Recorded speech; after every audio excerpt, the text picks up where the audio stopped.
name's Dan Hunneyman. This is my 2020 Ford Ranger Super Cab.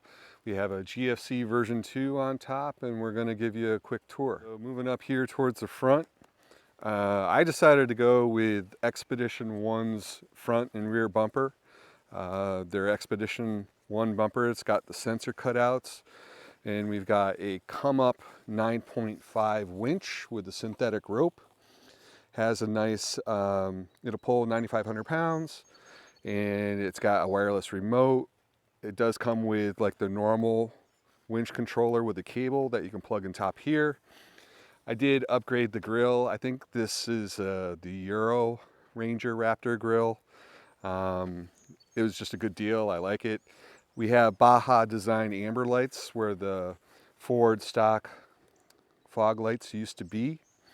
I did not do this bumper work. Had Adam, he's the owner of Built East in Granby, Massachusetts. He did all this for me, did an excellent job.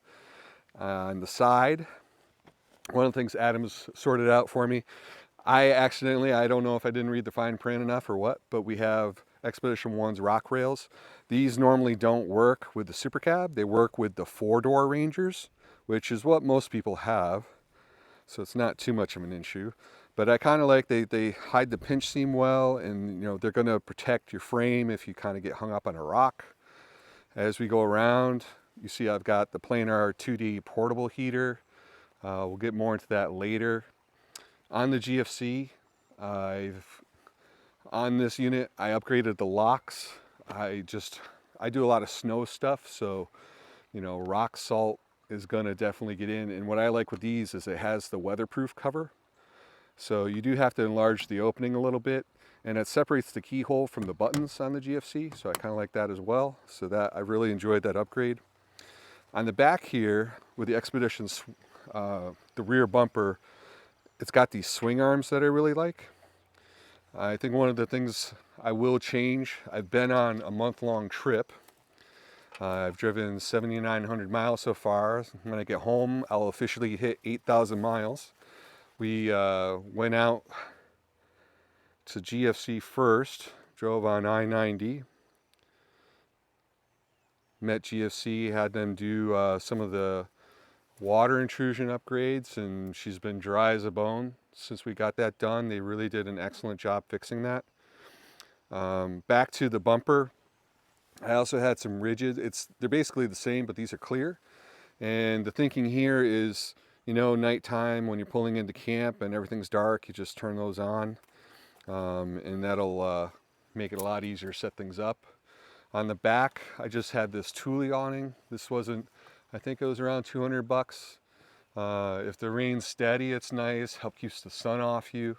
And it's mounted, GFC sells like these mounting brackets. They're really good. And I had some of this aluminum track in my shop just from past projects, so I used that as kind of an in-between, because you got to come out a little bit for the real tailgate to open. So that just gives you the clearance that you needed to get away. Oh, and when the GFC guys did the work for me they're like, your truck keeps talking to me. I got a dash cam back here, so whenever you open and close, it goes in and out of parking mode, so that's kind of fun. Yeah, so a lot of the inside work here, this is what I did. I did like a lot of the wood stuff and the electrical system stuff. I won't bore you too much with those details. So yeah, I hired out, I did not go out to Montana to pick up the GFC. I had it created and shipped. So that got delivered to me in Massachusetts, and Adam put it on for me, did a great job. There's a little fiddling you have to do with the seal along the front of it. It can be a little tricky. I think Mark's working on a video for that. But yeah, he did a great job with the bumpers, and like the other thing he did, which I almost forgot, now that I'm kind of, you know, right at the gross vehicle weight, he upgraded the suspension for me. So I have the original leaf spring. It's a parabolic leaf spring, just a single, but we added airbags, and then he also did Icon Stage 4. So I have that, and the Icon Stage 4 is front and rear. I believe what the stage 4 means, it's the shock stuff's pretty near the top end for what Icon does. It just doesn't have any of the leaf pack stuff. So once, it was such a huge difference once the suspension was updated, because I didn't even realize after, you know, the truck got heavier, even coming to like a stop sign, the front would dip and then it would rock back and then it would dip again a little. It really smooths out the ride. The other stuff that I should probably focus on inside the truck cab, you can see it from this side, I think. There's an S-Pod controller. I'm gonna zip around real quick. So in the center here, this is called an S-Pod. And so if I tap it, that turns on. So I have an ARB single compressor that I can turn on there.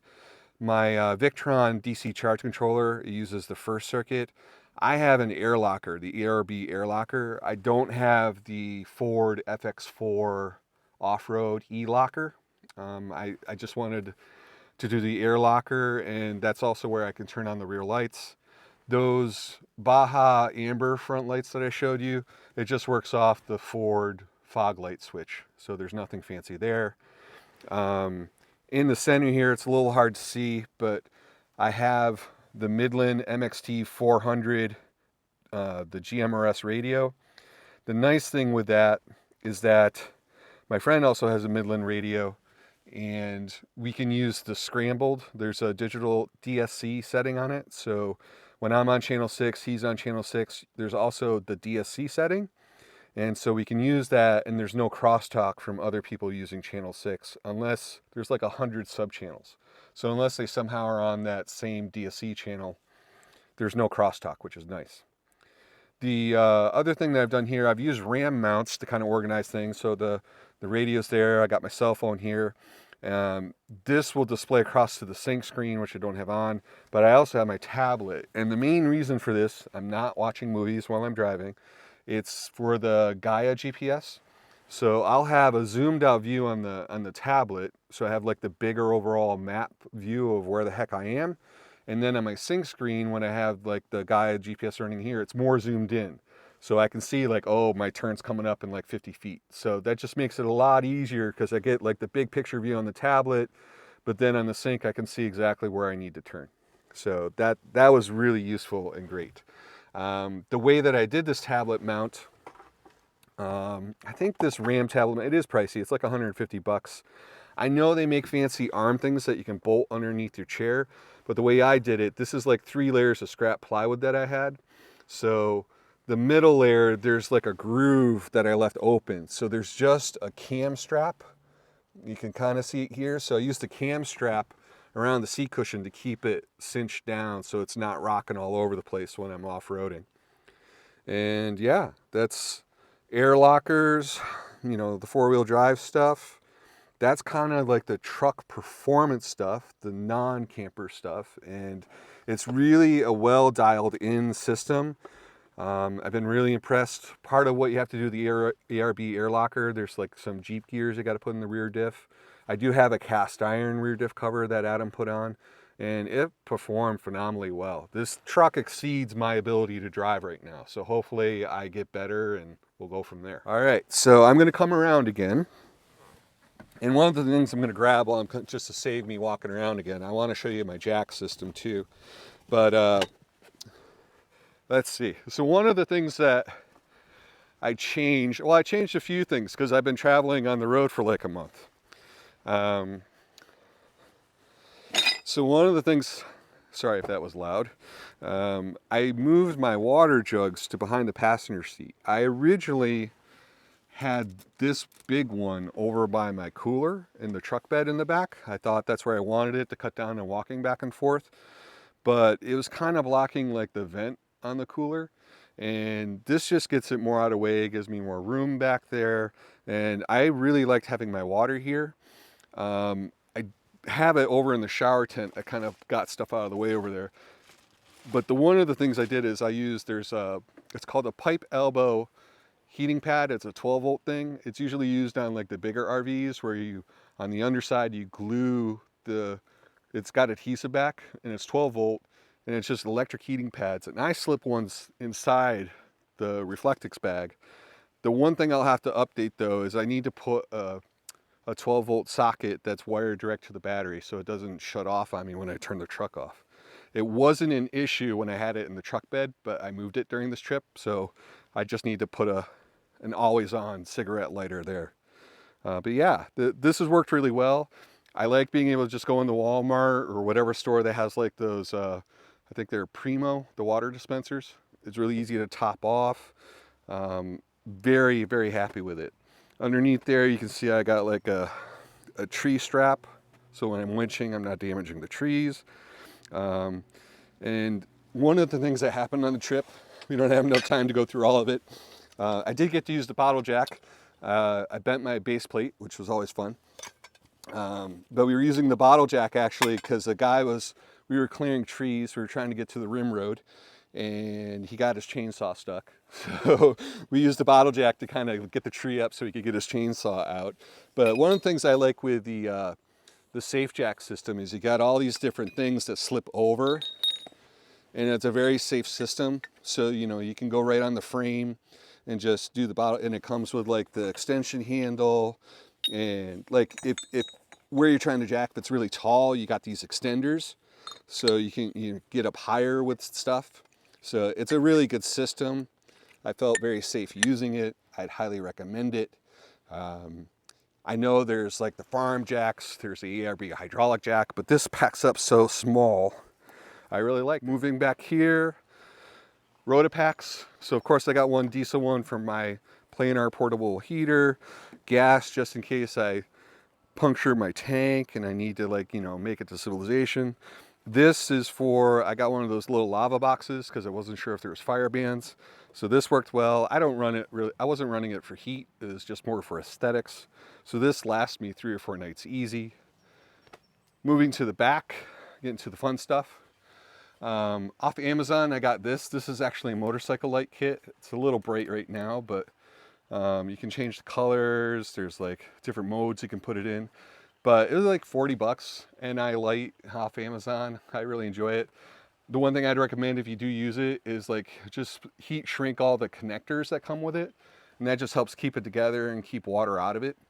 Some people were posting comments about it failing, and I think that was the problem. You don't want water or the connections coming loose. All right, so I just opened up the sides so it's a little bit easier to see. It's kind of a cave before.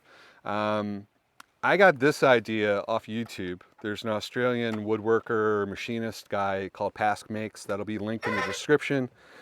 It uses roller skate bearings. And one of the things I also did to it, it's very hard to see, but there's a thin Teflon strip. So I did that to kind of protect the paint. Those don't cost much. But this has been very robust. And the thing I like about it, I'll move my little shower thing here. One of the things I accidentally did, you know, these are the things you learn overlanding. This one uses commercial slides, and it's been fine, but when you fully pull it out, there's probably like 40 little ball bearings in there. And over where this red bag is, that's also where I put the collapsible ladder that GFC gives you, or you buy to get up there. And I put the ladder in, and then the bottom feet were covered in dirt. And I dumped dirt all over the slides, and it was just grinding for a while until I took it apart and cleaned it. So with this design, you might waste I don't know if you waste more space, because you got about 3/4 of an inch, and this is an inch. So you're really not wasting much width-wise. But it's very robust. There's no dirt getting into the bearings. And the one thing that gets a little bit funky is that I think Mark just found is, like, I cut these bars long, so they extend past. So this is a 40-inch box. There's holes cut in the back of the box, and even though the bars are longer, they go around the batteries. So you kind of sometimes feel it, but you kind of get used to it, and then you just give it a shove and it goes right in. The nice thing with it being a little firm like that is, like, if I'm angled, that was one of the questions I got from somebody, like, what if the nose of the truck is higher? Is it going to slide right out? And I think that helped. So, and you can hear it kind of, the Teflon, it's squeaking against the wood. That's not the roller skate bearings. But I've really liked this cooking drawer setup. One of the other things I've done, I had like some leftover post sleeves, and these are like, I'd done like a vinyl railing on my patio, so I just cut in the short pieces just to kind of help organize everything. And a lot of the cooking equipment I have, you know, it's a lot of backpacking gear. I'm hoping, I retired recently and I'm working on getting back into better shape, and this is going to help me. I'm doing like mountain hikes and stuff like that from my truck and getting my fitness back up. So I want to get back into backpacking, and a lot of the gear, you know, you can use it for, there's no point buying separate stuff. And even here, you know, that's my Primus, you know, backpacker stove. I have the white gas. Mark has the same one, the 442. It's a classic. It's I really like the throttle on adjustment on it's even better than the current ones. You can really simmer with it. White gas and these. So a lot of the cooking stuff that I have, it very much overlaps with the backpacking stuff. But this is where we start to get a little fancy. Because of the Victron system, I can use an electric kettle. So this will boil up to a liter of water. It will take, you know, even doing the math, like if you look up what the energy it takes to boil a liter of water, the math kind of works out. So it'll vary between 8 and 10 amps at 12 volts. So 8 to 10 amp hours. So I have a 200 amp hour battery system. So that's, you know, that's plenty of boiling water. I typically at most, I don't even usually do the full liter unless I'm taking a shower. I'll do like half for tea and hot water for doing dishes, and that's plenty. Speaking of gadgets, I got this while I was on the trip. It's a My Mini. There is a little skillet thing, but it's great for making egg sandwiches. That takes about 250 watts, which is nothing. I got a toaster that runs at about 700. I just like toasted bread. And I got the half size Instant Pot. That's the 3-quart size. And what I was doing there, I'll show you. I have like one of these backpacker cooking mugs, and it comes with this little vented lid. So what I was doing in the Instant Pot is I'd add like my cup, you know, my scoop of rice and the scoop of water, close it. I'd put water in the bottom of the Instant Pot, and then you just adjust the timer based on what the rice is. There are different times for different kinds of rice. And yeah, easy cleanup because the water on the bottom of the Instant Pot would be warm, perfect for doing dishes. And all the rice or whatever I was reheating, it's just in the little cooking pot. So it was easy cleanup. I really enjoyed that. I also have a Dometic 35-liter cooler filled with junk right now. It's near the end of the trip.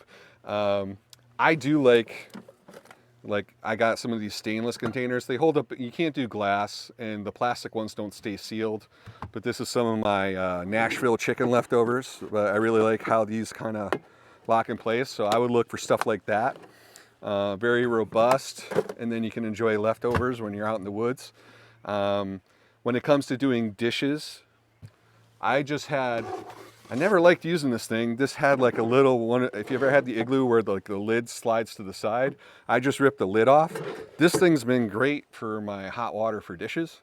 So I pour cold water and then about half again the boiling water. I use the Castile soap. I got my sponge in there. If I'm doing something else, I just put my little cutting board and it stays warm for like an hour. So I do my dishes. I usually use this guy here. That's just, I don't know, just a vinyl coated bucket I've had forever. The one little gadget that I have, I affectionately, and it is affectionate, I like to call this my water pig. It's just a Nemo, it's a little foot pump. And to me, I love this thing because you really save, when you need to rinse off your soap dishes, let me give it a few pumps. You just step on that. And it's just a nice little way to rinse off your dishes. I rinse it in the bucket. And then I have like a old Wesson jug. I did dishes last night. I made this little bag for it so I can discreetly carry it into the bathroom and the rest area. But yeah, I funnel the dishwater and stuff like that. If I'm, especially in the heavy use campsites, I don't like attracting bugs. So put it in there, and next time it, national parks have the vault bathrooms, I just pour it into there, and it just keeps everything more clean. You'll see behind, speaking of that stuff, behind the cooler, you'll see I got like a little chemical toilet. And I think for me, I do it backwards for most of the advice I see from campers. They never will use this for number twos. For me, I did opposite. I only use that for number twos. I find that you don't want to mix the number ones and number twos because that's when things get very smelly. But again, if you're in heavily used campsites and everyone's digging holes, it gets kind of nasty and overused after a while. So I try to use that, and it just it leaves the places nicer for the next person.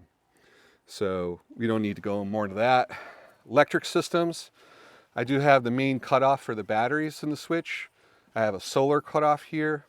This is the smallest RV distribution panel that they make. So I've got, I believe it's 6 DC circuits. I don't use one of them. The one thing is with this has its own way of charging the batteries, so that's why that breaker's off. You don't need that when you have a Victron inverter charger. You only need one of them, so that's just left off. All my Victron stuff, I can grab my phone. All the Victron stuff, I'll open up the app. It's all Bluetooth, which is really nice. But it'll tell me I need the reset. I was showing Mark stuff earlier, and whenever you set the battery bank off, you have to reset your battery monitor. Not a big deal. But with the inverter, if I want to turn the inverter on, I don't even need to go to the inverter and hit a switch. I just tap on the inverter, it opens up, and then within the settings, I hit the little gear thing at the top and the drop down, and you have choices. I just turn the inverter on. And the nice thing with the Victron 2000 watt, it only draws 9 watts when it's on. Like if you're not actually running anything, like no AC things running, the inverter itself is only using 2/3 of an amp at 12 volts or 9 watts, which is great. I was using it, had my little SLR Camry battery recharger, and extremely efficient. On the front here, I think one of the things I got a lot of comments from when I posted on the GFC forum, this is a 100 watt solar panel. It's from Light Leaf, and it's a combination, like it's a carbon fiber, and a lot of times they're starting to get into sailing, but a lot of their panels are on the front of teardrop campers. And because they showed, the picture on their website showed somebody standing on this. So I'm like, this is more than robust enough then to also help me with my wind fairing. So I got the Thule one, and then this kind of rests on it. And you can see here, I use 20/20. You probably heard of 80/20. 20/20 is just smaller. These are pivot hinges. There's angle braces, but you're gonna just have to kind of measure, and it's locked in the T slot on the underside of my Thule bars.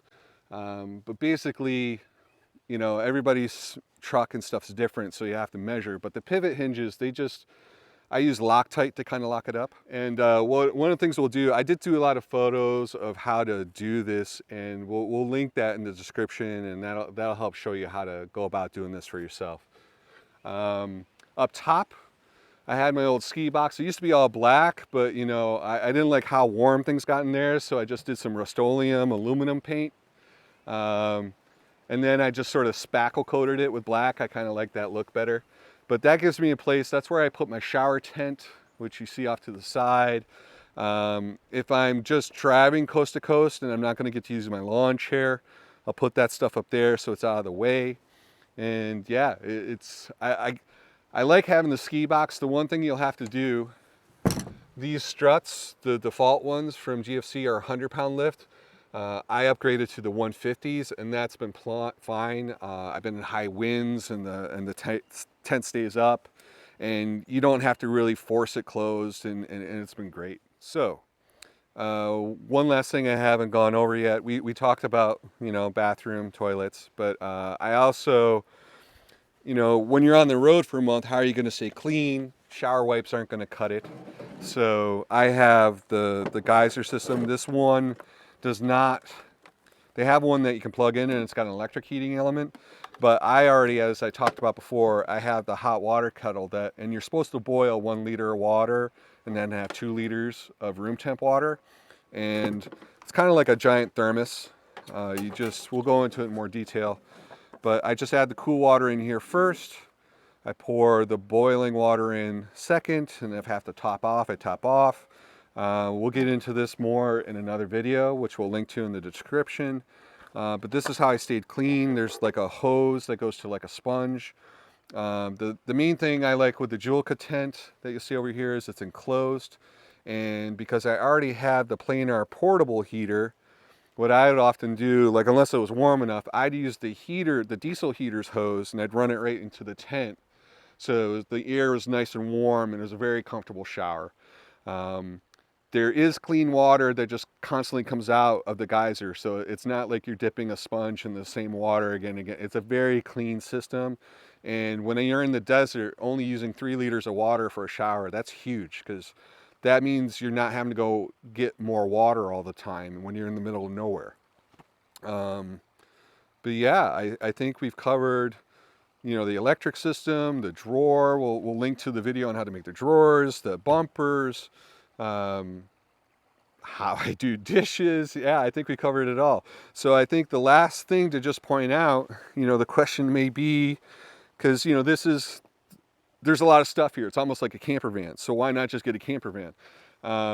I got the GFC tent because it's pretty much one of the lightest tents. It's not even quite 300 pounds, the doors and the tent itself.